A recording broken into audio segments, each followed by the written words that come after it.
Good morning, सुप्रभात, नमस्कार। चलिए आज आपको मैं लेकर चलता हूँ ह्यूमन रिप्रोडक्टिव सिस्टम का जो नेक्स्ट टॉपिक है वहाँ पे हम लोग पहुँचते हैं। पिछले क्लास में आपने देखा था मेल रिप्रोडक्टिव सिस्टम और आज हम लोग बात करेंगे फीमेल रिप्रोडक्टिव सिस्टम। ठीक है, चलिए तो देखा जाए जब हम लोग बात करते हैं फीमेल रिप्रोडक्टिव सिस्टम, ठीक है, जब फीमेल रिप्रोडक्टिव सिस्टम की चर्चा करते हैं तो क्या होता है, what happens when we discuss female reproductive system. होता यह है कि पहले क्वेश्चन देख लिया जाए कि क्वेश्चंस क्या क्या होता है, आपके पास क्वेश्चंस कैसे कैसे मिल रहे हैं। जब फीमेल रिप्रोडक्टिव सिस्टम की बात करेंगे तो यहाँ पे जो क्वेश्चंस है, क्वेश्चन सबसे पहले ध्यान में लिया जाए जो क्वेश्चंस आता है यहाँ पे इसके डायग्राम से आता है। ठीक है, डायग्राम में क्या क्या डायग्राम आएगा, ओवरी का डायग्राम आप देख लीजिएगा, यूट्रस का डायग्राम, ओवरी का डायग्राम, यूट्रस का डायग्राम। अभी मेमोरी ग्लैंड का डायग्राम पूछा नहीं है लेकिन पूछने की संभावना बहुत है और मेमोरी ग्लैंड में इसके सीक्वेंस को ध्यान में रखना है। ठीक है, मैं भी सीक्वेंस बताऊंगा, उस सीक्वेंस को ध्यान में रखिएगा कि मेमोरी ग्लैंड में कौन सा सीक्वेंस जाएगा, कैसे कैसे मिल्क का प्रोडक्शन होता है और कैसे फिर मिल्क का सेक्रेशन होता है, उस बात को हम लोग देखेंगे। ठीक है, आइए उसके बाद जो फीमेल रिप्रोडक्टिव सिस्टम होती है, यहाँ हम लोग इस डायग्राम को पहले देखते हैं। डायग्राम के साथ साथ यहाँ पे जो बात पूछता है generally, what is ovulation, ovulation क्या होता है, ओवुलेशन का डायग्राम पूछ लेता है, कभी ओवम का डायग्राम पूछ लेता है, ओवुलेशन का डेफिनेशन पूछता है, व्हाट इज ओवुलेशन, डेफिनेशन पूछेगा। ठीक है, ओवम का डायग्राम पूछ लेगा, ओवम का डायग्राम कैसे बनता है, एक क्वेश्चंस है। ये सारे से सारे क्वेश्चन जो आते हैं मैं अभी उन्हें जो बोल रहा हूं अभी उसके एक्सप्लेनेशन की हम लोग चर्चा करेंगे, अभी उसके एक्सप्लेनेशन करेंगे। ठीक है, ओवम की बातें होती है, ओवम के डायग्राम की बातें होती है। ठीक है, और यहाँ पे फीमेल रिप्रोडक्टिव सिस्टम में जो सबसे कॉमन बात होती है वह होता है आपके जो menstrual cycle. Female reproductive system से हालांकि अलग ये टॉपिक है मेंस्ट्रुअल साइकिल। यहाँ से कुछ क्वेश्चंस आते हैं वन बाय वन, आइए हम लोग देखते हैं सभी को। ठीक है, चलिए तो सबसे पहले अगर फीमेल रिप्रोडक्टिव सिस्टम है तो इस सिस्टम में कुछ ऑर्गन्स होते हैं। इट इंक्लूड्स, मतलब female reproductive system includes following organs. ठीक है, इंक्लूड फॉलोइंग ऑर्गन्स। कौन कौन से ऑर्गन्स होते हैं बेटा, थोड़ा ध्यान दे लिया जाए। ठीक है, इट इंक्लूड फॉलोइंग ऑर्गन्स। ठीक है, पहला ऑर्गन्स, फर्स्ट ओवरी, ओवरी के बाद अब बात करेंगे फैलोपियन ट्यूब की। Ovary, fallopian tube. तीसरी चर्चा जो होगी वह यूट्रस की चर्चा होगी, यूट्रस। उसके बाद फिर एक्सटर्नल जेनेटिलिया की बात होगी एंड देन एक्सटर्नल जेनेटिलिया के बाद हम लोग चर्चा करेंगे मेमोरी ग्लैंड का, कि मेमोरी ग्लैंड्स कैसे होंगे। ठीक है, किस ग्लैंड का बना हुआ है मेमोरी ग्लैंड और कैसे मिल्क का इनमें प्रोडक्शन और सेक्रेशन होता है। ठीक है, इन सब बातों की चर्चा होगी। आइए ध्यान दीजिएगा 12th वाले बच्चों। ठीक है, आप लोगों के सामने ये जो डायग्राम आ रहा है, सबसे पहले फीमेल रिप्रोडक्टिव सिस्टम एक कंप्लीट डायग्राम में दे रहा हूँ फीमेल रिप्रोडक्टिव सिस्टम का, ताकि आप समझ सके किस तरह से फीमेल रिप्रोडक्टिव सिस्टम ड्रॉ करना है। तो फीमेल रिप्रोडक्टिव सिस्टम ड्रॉ करने के लिए सीधा एक लाइन ऐसे करिए, एक लाइन ऐसे करिए, एक लाइन ऐसे करिए। This is the cavity of uterus, uterus का कैविटी हो गया। यहाँ से दो डक्ट ऐसे निकलेंगे। ठीक है, यहाँ से दो डक्ट ऐसे निकले, इस डक्ट को हम लोग फैलोपियन ट्यूब कहते हैं। ठीक है, ये फैलोपियन ट्यूब होगा। आगे इसका जो स्ट्रक्चर होता है ये इससे फिंगर लाइक स्ट्रक्चर होता है। ठीक है, ये लगता है ऐसे फिंगर की तरह इसका आउटग्रोथ होता है। ठीक है, और यहाँ पे आपका ओवरी हो गया, क्या हो गया, ओवरी। यहाँ पे आपका ओवरी हो गया। ठीक है, तो ओवरी से क्या होता है, ओवम रिलीज होगा और चला जाएगा फैलोपियन ट्यूब में, फैलोपियन ट्यूब में होते हुए यूट्रस में आएगा। ठीक है, और यहाँ पे यह जो आप देख रहे हैं दिस इज द सर्विक्स। इस तरह से जो कैनाल बनेगा यह सर्वाइकल कैनाल हो गया, और यह जो आप देख रहे हैं this is the cervical canal, cervical canal, इसको हम लोग सर्विक्स कहते हैं। This is the vagina, this is vagina and this is hymen. ये आपका जो थिन मेम्ब्रेन दिखाई दे रहा है यह थिन मेम्ब्रेन हाइमेन है। ह्यूमन बींग्स की बात हो रही है। यहाँ पे जो एक अपर्चर दिखाई दे रहा है this aperture is called vaginal orifice या वेजिनल अपर्चर। ठीक है, इसको हम लोग वेजिनल अपर्चर या वेजिनल ऑरिफिस का नाम देते हैं। ठीक है, वेजिनल ऑरिफिस। ठीक है, मेंस्ट्रुअल फ्लूइड यहाँ से पास होगा और स्पर्म इसी रास्ते से अंदर जाएगा। ठीक है, ये कंप्लीट डायग्राम हो गया फीमेल रिप्रोडक्टिव सिस्टम का। कभी भी अगर आपको फीमेल रिप्रोडक्टिव सिस्टम के डायग्राम की चर्चा करनी हो तो ये फीमेल रिप्रोडक्टिव सिस्टम का FRS मतलब फीमेल रिप्रोडक्टिव सिस्टम का डायग्राम आप ऐसे ड्रॉ कर देंगे। ठीक है, अब फीमेल रिप्रोडक्टिव सिस्टम का डायग्राम ड्रॉ हो गया। यहाँ पे ओवरी, फैलोपियन ट्यूब, यूट्रस सभी के पोजीशन के बारे में आपको जानकारी हो गया है ना। चलिए आगे के हम लोग चर्चा करेंगे। इसको एक नज़र देख लीजिए, स्क्रीनशॉट करना चाहते हैं स्क्रीनशॉट कर लीजिए। यू हैव ओनली 10 सेकेंड्स, आपके पास केवल 10 सेकेंड है। 10 सेकेंड में जो कर लीजिए, स्क्रीनशॉट कर लीजिए या नहीं करिए, that is fully depends on you. ठीक है,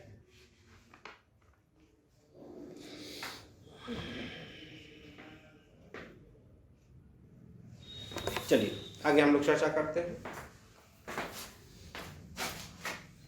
इसे मिटा देते हैं और वन बाय वन सबसे पहले हम लोग ओवरी की चर्चा करेंगे। किसकी चर्चा करेंगे? ओवरी की।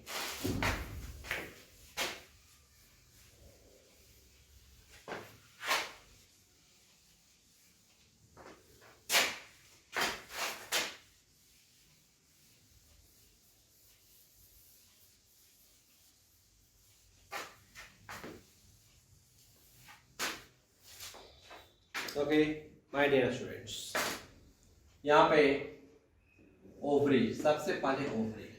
ठीक है, ओवरी से ही क्या होता है? ओवम का फॉर्मेशन होता है। ठीक है, तो ओवरी के बारे में लिखना है कि ovary is primary sex organ. ठीक है, ovary is primary female sex organ. क्यों भाई?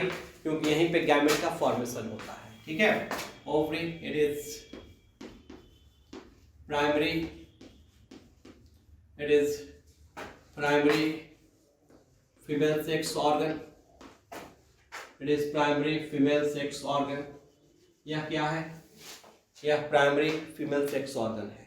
ठीक है, it is primary female sex organ. अब यहाँ पे देखिए, अगर यह प्राइमरी फीमेल सेक्स ऑर्गन है तो हम लोग क्यों इसे प्राइमरी कह रहे हैं? क्योंकि यहाँ पे गैमेट का फॉर्मेशन होता है। ठीक है, इसीलिए इसको फीमेल प्राइमरी सेक्स ऑर्गन। यहाँ पे प्रोडक्शन ऑफ ओवा, प्रोडक्शन ऑफ ओवा अकर्स इन ओवरी। ओवरी में ही ओवम का फॉर्मेशन होता है। बहुत सारे ओवम को हम लोग ओवा कहते हैं। सिंगल अगर हो तो उसे ओवम और प्लूरल ओवा। ठीक है, अब इस बात को थोड़ा समझिएगा। ओवरी का अगर हम लोग स्ट्रक्चर देखते हैं, ओवरी यहाँ यूट्रस से जुड़ा हुआ था ना, यहाँ पे इस तरह से स्ट्रक्चर ओवरी का है। ठीक है, this is the structure of ovary. ठीक है, अब देखिए ये ओवरी का स्ट्रक्चर हो गया। यहाँ पे बच्ची का जब जन्म होता है उसी समय ओवरी के अंदर जो आपके ओवम होते हैं उनके बनने की तैयारी हो चुकी होती है। ठीक है, यहाँ पे ओवरी का जो आउटर लेयर है, the outer layer of ovary is called cortex. Outer layer ovary का कॉर्टेक्स कहलाता है और इनर लेयर जो है ओवरी का वह मेडुला कहलाता है। ठीक है, कॉर्टेक्स एंड मेडुला। ठीक है, अगर पूछा जाए ओवरी का शेप कैसा होता है तो ओवरी ओवल और राउंड और आलमंड शेप्ड भी कहता है, आलमंड शेप्ड, राउंड और आलमंड शेप्ड, ठीक है। ओवरी ओवल, राउंड और आलमंड शेप्ड। ओवरी का एक पोजीशन बताया जा रहा है कि ओवरी का शेप कैसा है। ओवरी का पेयर कितना होगा, 2 इन नंबर। ओवरी क्या होगी, 2 होगी नंबर में, आएगा तो बस यही बात लिखिएगा। यहाँ पे क्या करती है, तो production of estrogen and progesterone hormone, production of estrogen and progesterone hormone occurs from ovary, ठीक है। Production of estrogen and progesterone hormone, estrogen and progesterone hormone occurs in ovary,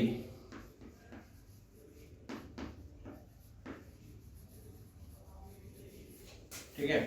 So production of estrogen and progesterone hormone occurs in ovary। उसमें oestrogen और progesterone hormones का जो production होता है वह ovary में होता है, ठीक है। अब यहाँ पे मेन देखिए क्या होता है, ओवल और राउंड, ठीक है। अब यहाँ पे स्थिति देखिए क्या होता है कि प्रोजेस्टेरोन और एस्ट्रोजन हार्मोन का प्रोडक्शन हो रहा है, ओवम का प्रोडक्शन भी होता है, यहीं पे ओवरी में होता है, ठीक है। ओवरी में देखिए अलग अलग सिचुएशन क्या है, यहाँ पे primary follicle, secondary follicle, tertiary follicle का फॉर्मेशन होता है।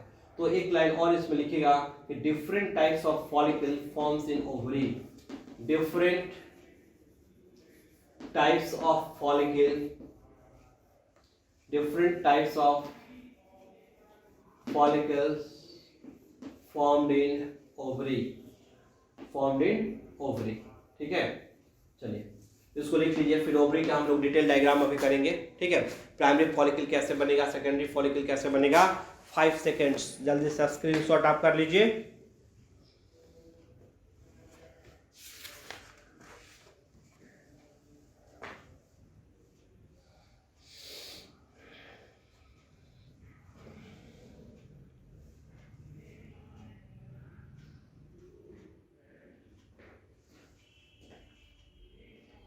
हो गया, 10 सेकेंड सुबह स्क्रीनशॉट कर लिए होंगे, ऐसा मैं उम्मीद कर रहा हूं।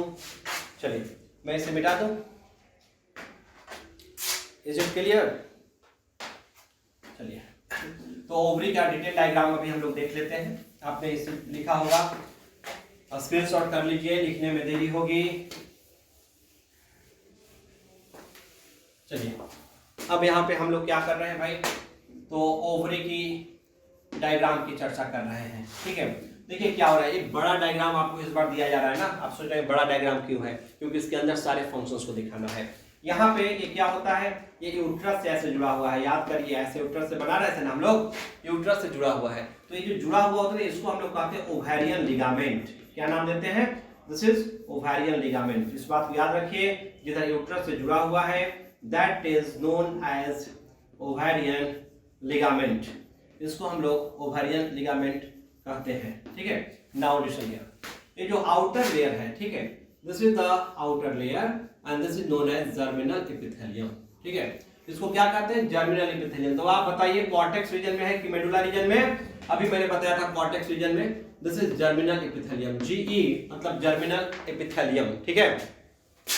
बचपन के समय फीमेल फीटस का जब जन्म हो रहा है, जन्म के समय 4 से 5 लाख 4 to 5 लाख ओसाइट्स यहाँ पे जन्म ले चुके होते हैं। प्राइमरी ओसाइट्स आप कह सकते हैं।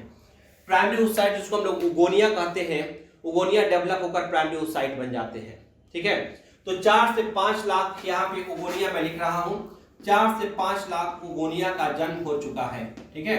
अब ये 4 से 5 लाख उगोनिया ऐसे ही बनकर रहेंगे, प्यूबर्टी तक आते आते 4 से 5 लाख उगोनिया में सभी के सभी डिजनरेट कर जाएंगे। केवल 60 से 70 हजार, मैक्सिमम 80 हजार केवल उगोनिया बनता है in the form of primary oocyte. ये उगोनिया जो है ये डेवलप करके इसके सेल्स बन जाएंगे प्राइमरी ओसाइट।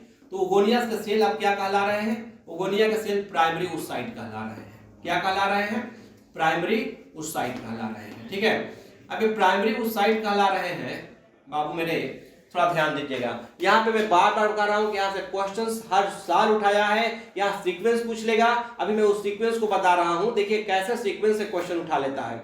1 मार्क्स में पिछले साल का क्वेश्चन बैंक देखिएगा, 1 मार्क्स में उठाया हुआ है कि at the time of female birth how many gonia lies in the ovary, कितने गोनिया रहते हैं फीमेल बर्थ के समय, तो 4 से 5 लाख गोनिया रहते हैं। ठीक है, ये प्राइमरी oocyte हो गया। अब ये प्राइमरी oocyte के बाहर एक तरह के सेल्स आते हैं, that is called granulosa cells. ये ग्रैनुलोसा सेल्स आकर इसको कवर कर लेते हैं, तो यही प्राइमरी oocyte अब प्राइमरी फॉलिकल कहलाएगा। ये प्राइमरी oocyte क्या कहलाएगा? ये प्राइमरी oocyte अब प्राइमरी फॉलिकल कहलाएगा। ठीक है, जब प्राइमरी oocytes को आकर कवर कर लेंगे तो ये प्राइमरी फॉलिकल कहलाएगा, प्राइमरी फॉलिकल कहलाएगा। ठीक है, अभी प्राइमरी फॉलिकल में क्या हो रहा है? ग्रोथ हो रहा है। सेकेंडरी oocyte के चारों तरफ जो ग्रैनुलोसा सेल्स है, ग्रैनुलोसा सेल्स का नंबर बढ़ते जा रहा है। ठीक है, तो अभी क्या हो गया? सेकेंडरी oocyte, 2 डिग्री oocyte भी कहते हैं सेकेंडरी oocyte। ठीक है, अब प्राइमरी oocyte यहाँ पे डिवाइड होकर 2 बन गया, 1 से 2 बन गया, सेकेंडरी oocyte भी बन गया साथ में, और ये ग्रैनुलोसा सेल से कवर्ड है। ठीक है, this is called tertiary follicle. Tertiary follicle में एक फायदा होता है, मतलब एक जो डिफरेंशिएशन होता है कि इसमें एंट्रम बन जाता है, कैविटी बन जाता है। जब कैविटी बन गया तो टर्शियरी फॉलिकल कहलाएगा, 3 डिग्री फॉलिकल कहलाएगा। तो 3 डिग्री की फॉलिकल की पहचान कैसे होगी? क्वेश्चन है यहाँ पे, क्वेश्चन पे ध्यान दीजिएगा। 3 डिग्री फॉलिकल की पहचान कैसे होगी? 2 बातें होती है। 3 डिग्री फॉलिकल की पहचान due to presence of antrum, antrum उसमें प्रेजेंट रहेगा, and primary oocyte converts into secondary oocyte। Primary oocyte अपना मियोसिस 1 कंप्लीट करके सेकेंडरी oocyte में कन्वर्ट हो चुका रहता है। ठीक है, उसके बाद ये जो 3 डिग्री फॉलिकल है, टर्शियरी फॉलिकल, यह जाता है और ओवरी के वॉल से अटैच हो जाता है, और यहाँ पे ओवम फ्री हो जाती है जो सेकेंडरी oocyte है। उसके बाद ये जो नाम है इसका, ये नाम हो जाता है Graafian follicle, GF, Graafian, GRAAFIAN, ये ग्राफियन फॉलिकल कहलाता है। और यह ग्राफियन फॉलिकल क्या करता है? यहाँ से ये ओवरी का वॉल रप्चर करता है, और रप्चर करके यहाँ से सेकेंडरी oocyte निकलता है। क्या निकलता है? Secondary oocyte, and release of secondary oocyte is called ovulation. इसी को हम लोग कहते हैं release of ovum is called ovulation. Actually release secondary oocyte का होता है, हम लोग उसी को ओवम कह लेते हैं। ठीक है, आइए अब यहाँ पे जो रिमेनिंग पोर्शन बचा ना, this remaining portion is called corpus luteum, corpus luteum. ठीक है, ध्यान रखें। और यह कॉर्पस ल्यूटियम, यह कॉर्पस ल्यूटियम कौन सा हार्मोन रिलीज करेगा? Progesterone hormone. कॉर्पस ल्यूटियम से प्रोजेस्टेरोन हार्मोन सेक्रेट होगा, ध्यान रहे। और कॉर्पस ल्यूटियम श्रिंक होकर बन जाता है सीए, सीए मतलब कॉर्पस अल्बिकेंस। कॉर्पस अल्बिकेंस का कोई फंक्शन नहीं रह जाता है। ठीक है, इस तरह से ओवरी में यह बातें चलते रहती है। यहाँ पे सेकेंडरी oocyte जब रिलीज होता है, इसी प्रोसेस को हम लोग ओवुलेशन कहते हैं। ठीक है, ovulation, release of secondary oocyte और release of ovary from, release of ovum from ovary is called ovulation. चलिए इसको कर लीजिए 10 सेकेंड्स, 10 सेकेंड्स में आपको कर लेना है।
ठीक है बच्चा लोग, बड़ा बड़ा स्क्रीनशॉट मार लिए होंगे, जितना स्क्रीनशॉट मारे हैं बड़ा अच्छा किए हैं। ठीक है, अब मैं मिटा देता हूँ इसको।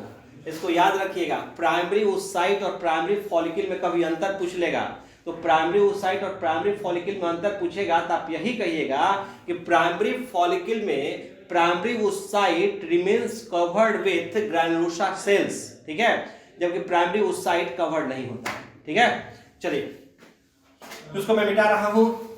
और ओवरी के बाद हम लोग बात करेंगे फैलोपियन ट्यूब की। ओवरी से तो ओवम रिलीज हो गया, ओवुलेशन हो गया, तो ओवुलेशन होने के बाद हम लोग कहाँ चल दिए? ओवुलेशन होने के बाद हम लोग चल दिए आपको प्राइमरी oocyte के बाद, ओवरी के बाद फैलोपियन ट्यूब। आइए आप फैलोपियन ट्यूब में, ठीक है, क्या होता है फैलोपियन ट्यूब? फैलोपियन ट्यूब में क्या होता है? तो फैलोपियन ट्यूब देखिए बेसिकली डिफरेंशिएटेड इनटू 3 पार्ट्स, है ना। ओवरी से ओवम रिलीज हो गया और उस ओवम को कैच करने के लिए वहां पे फिंगर लाइक स्ट्रक्चर ऐसे फिम्बरी ऐसे करके कैच करेगा। ठीक है, तो चलिए यहाँ पे यह जो आप ओवरी देख रहे हैं, यहाँ से ऐसे फैलोपियन ट्यूब लगा हुआ है। ठीक है, फैलोपियन ट्यूब 3 पार्ट में differentiate, this is isthmus, this is ampulla and this is infundibula. ठीक है, तो आप लिख सकते हैं आसान भाषा में कि fallopian tube is differentiated into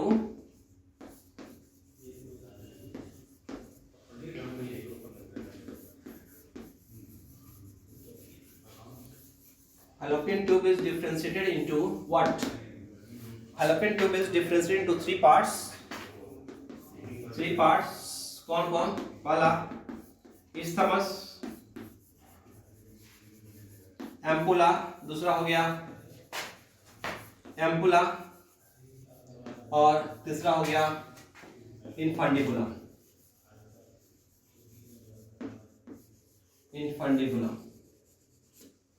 isthmus, ampulla, infundibulum.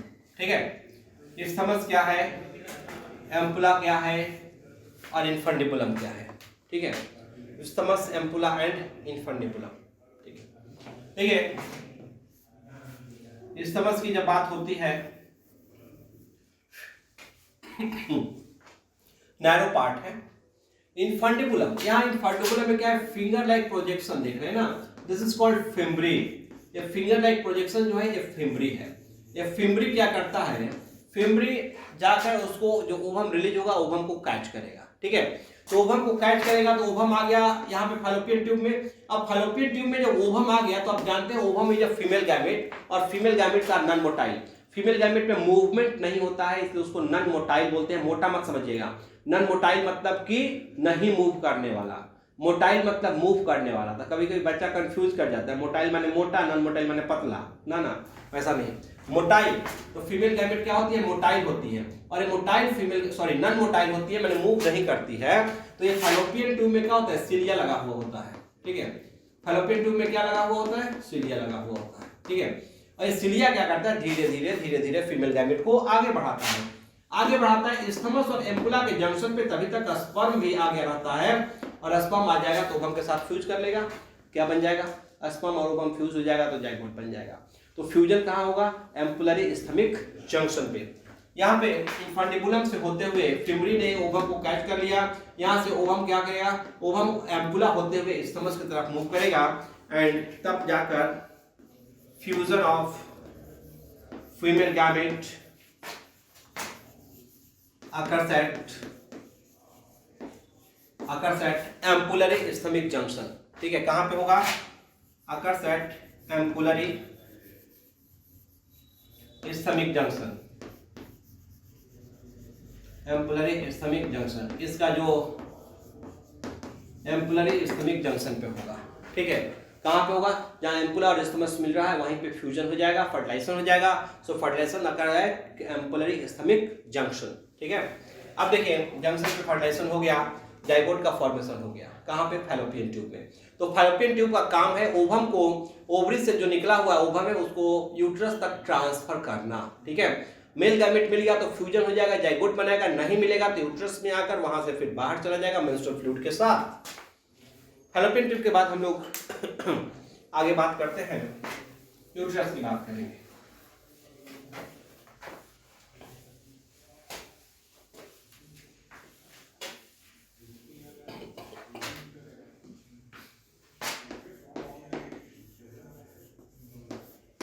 Uterus यहाँ पे आप देख रहे हैं, it is inverted peer shape, उल्टा नाशपाती की तरह। यूट्रस क्या है? इट इज इन्वर्टेड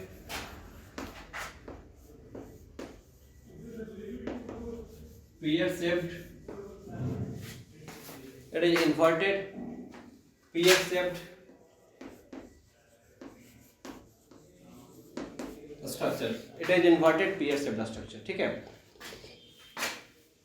ये inverted pear shaped structure है, ठीक है।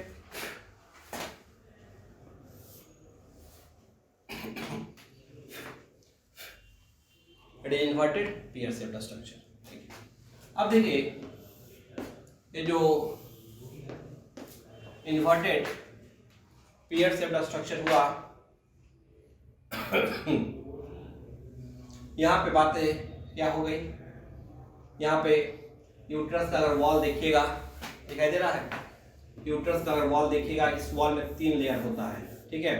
ये जो ये यूट्रस का वॉल दिखाई दे रहा है ना, इस पे 3 लेयर होता है, ठीक है। एक हो गया outer layer, this is the outer layer, outer layer is called perimetrium, ठीक है। तो आउटर लेयर पेरीमेट्रियम कहलाता है, पेरीमेट्रियम। बीच का लेयर है मायोमेट्रियम, पेरीमेट्रियम, मायोमेट्रियम, और अंदर का लेयर है endometrium. Yes, perimetrium, myometrium and endometrium, ठीक है। Perimetrium is outer layer, myometrium is middle layer and endometrium is inner layer, ठीक है। इस बात को याद रखिएगा, क्या है डायग्राम में रिप्रेजेंटेड है, perimetrium is outer layer, myometrium is middle layer and endometrium is inner layer. Endometrium जो होता है ये ग्लैंडुलर लेयर है, ठीक है,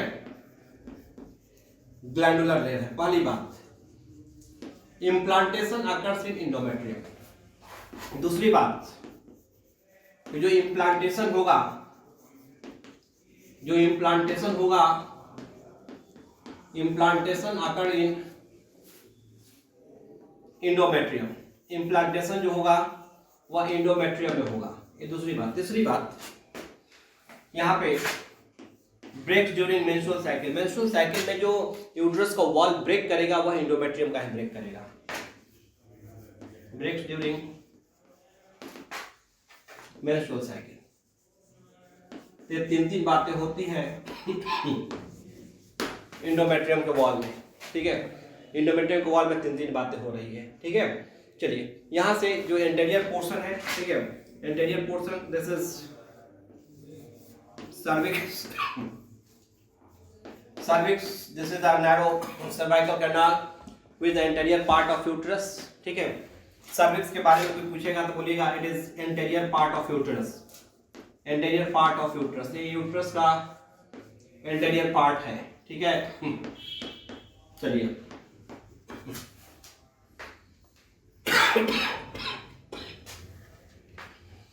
यूट्रस के बाद हम लोग वेजिना की बात करेंगे। This is the vagina, diagram दिख रहा है, डायग्राम में यह जो पार्ट हो गया वेजिना है। Its length is about 12 centimetre, 12 centimetre length होता है, विच इज एक्सटेंडेबल, एक्सटेंड कर सकता है, एक्सपेंडेबल, ठीक है। इस बात को ध्यान में रखते हुए चलिए आगे हम लोग बढ़ते हैं, ठीक है। आगे कहाँ बढ़ते हैं,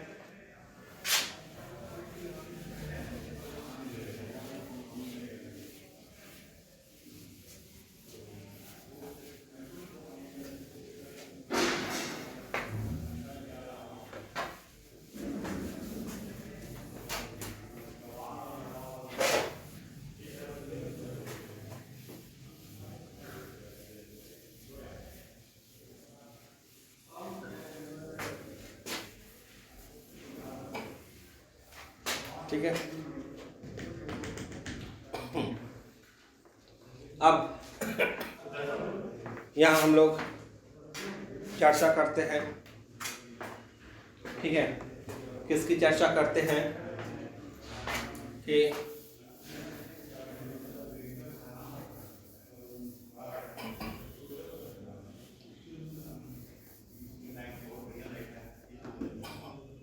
यूट्रस के बाद एक्सटर्नल जेनिटेलिया।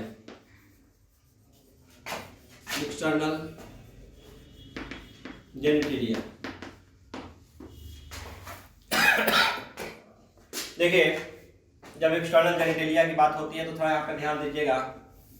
ऐसे देखिए, ये फीमेल का एक्सटर्नल जेनिटेलिया हुआ, ये अंदर और ये बाहर। Outer is called labia majora, labia majora, और अंदर का जो पार्ट है this is called labia minora, this is labia majora, और ये जो हो गया दिस इज लेबिया माइनोरा, यह लेबिया माइनोरा कहलाएगा, labia majora and labia minora.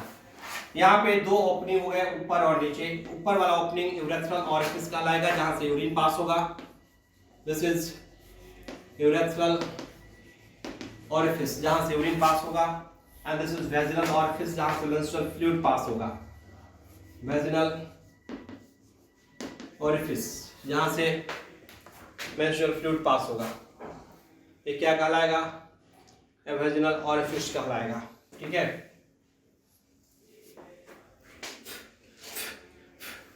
ठीक है, अब देखिए यहाँ पे ध्यान दिया, यह जो एरिया है ना, यह जो एरिया है,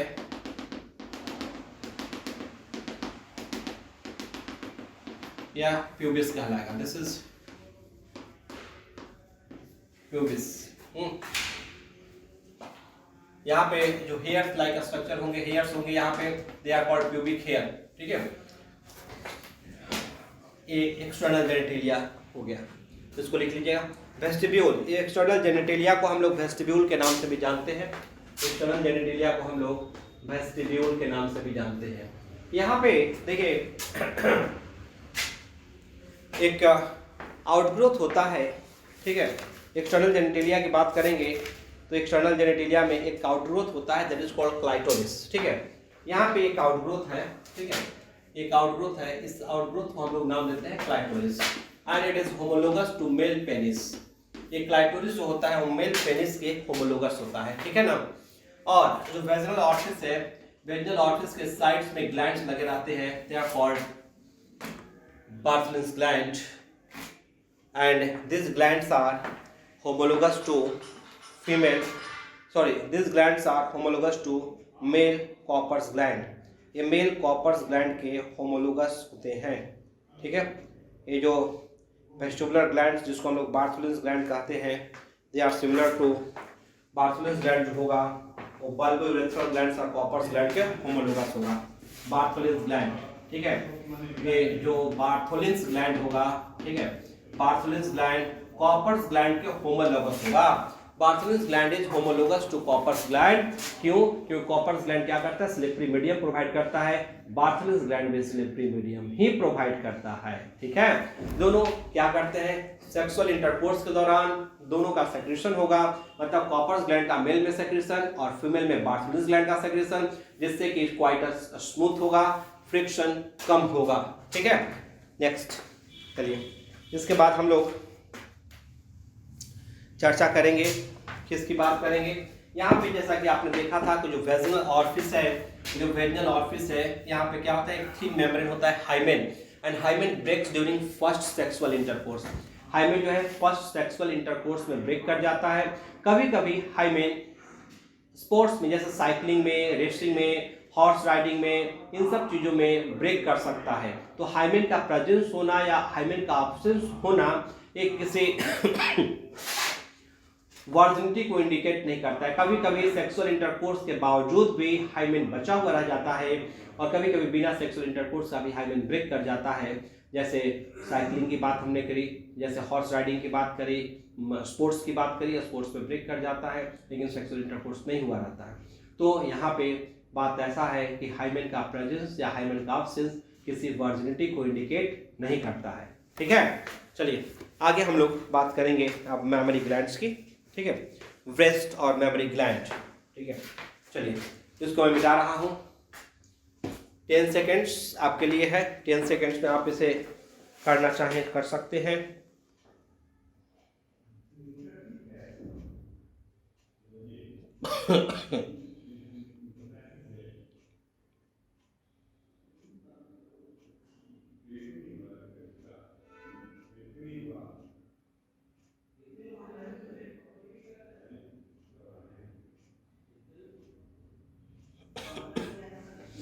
चलिए तो इसे मिटा दिया जाए।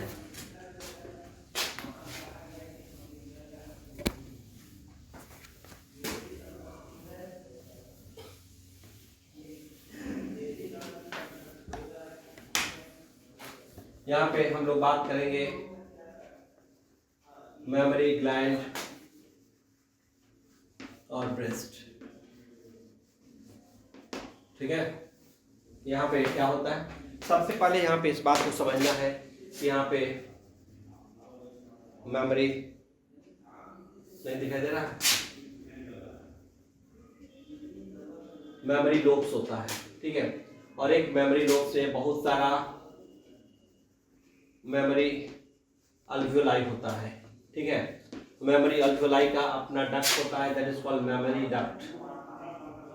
मेमोरी डक्ट हो गया, मेमोरी डक्ट ओपन होता है मेमोरी एम्पुला, मतलब मेमोरी एम्पुला में, AMPULLA। ठीक है, तो मेमोरी डक्ट कहाँ हुआ, मेमोरी एम्पुला में ओपन हुआ। मेमोरी एम्पुला फिर लैक्टिफेरस डक्ट में ओपन हुआ। कहाँ पे, लैक्टिफेरस डक्ट, ये सीक्वेंस याद रखिएगा। और लैक्टिफेरस डक्ट से फिर सक्ड बाय बेबी। माने आप ऐसे समझिए, यह मेमोरी लोब है, मेमोरी लोब, यह मेमोरी लोब हो गया। लगभग 15 मेमोरी लोब होते हैं और हर मेमोरी लोब के अंदर ये देख रहे हैं छोटे छोटे अल्वियोलाई, छोटे छोटे अल्वियोलाई, और इस अल्वियोलाई से मेमोरी डक्ट निकल रहे हैं। ये डक्ट आपस में मिल जाते हैं और ये मेमोरी डक्ट मिलकर क्या करते हैं, मेमोरी एम्पुला बनाते हैं। और मेमोरी एम्पुला सब ओर से, इधर से भी मेमोरी एम्पुला, इधर से भी मेमोरी एम्पुला, मेमोरी एम्पुला आपस में मिलकर लैक्टिफेरस डक्ट बना देता है। ठीक है, और ये जो लैक्टिफेरस डक्ट आएगा, ये कहाँ जाएगा, निप्पल में जाएगा, जो कि बेबी के द्वारा सक किया जाएगा। ठीक है, सक बाय बेबी। ये हो गया आपका मेमोरी ग्लैंड। ठीक है, चलिए इसकी चर्चा हो गई। मेमोरी ग्लैंड, ये सीक्वेंस याद रखिएगा, अगर सीक्वेंस याद रखिएगा तो बातें बन जाएगी। ठीक है, इसको करने के बाद सब मेमोरी ग्लैंड्स, ब्रेस्ट और फीमेल रिप्रोडक्टिव सिस्टम की बातें हो गई। अब हमारे पास दो बातें रही, एक हो गया इम्प्लांटेशन, फर्टिलाइजेशन, इम्प्लांटेशन, प्रेगनेंसी कैसे होती है, और फिर बेबी का पार्चुलेशन कैसे होता है। इसकी चर्चा हम लोग नेक्स्ट क्लास में करेंगे। आज यहीं स्टॉप करते हैं। ठीक है, एक क्लास और होगा, कल हम लोग इसकी कंप्लीट कर लेंगे और उसके बाद हम लोग जेनेटिक्स में इंटर करेंगे, ह्यूमन रिप्रोडक्टिव हेल्थ डिस्कस करते हुए।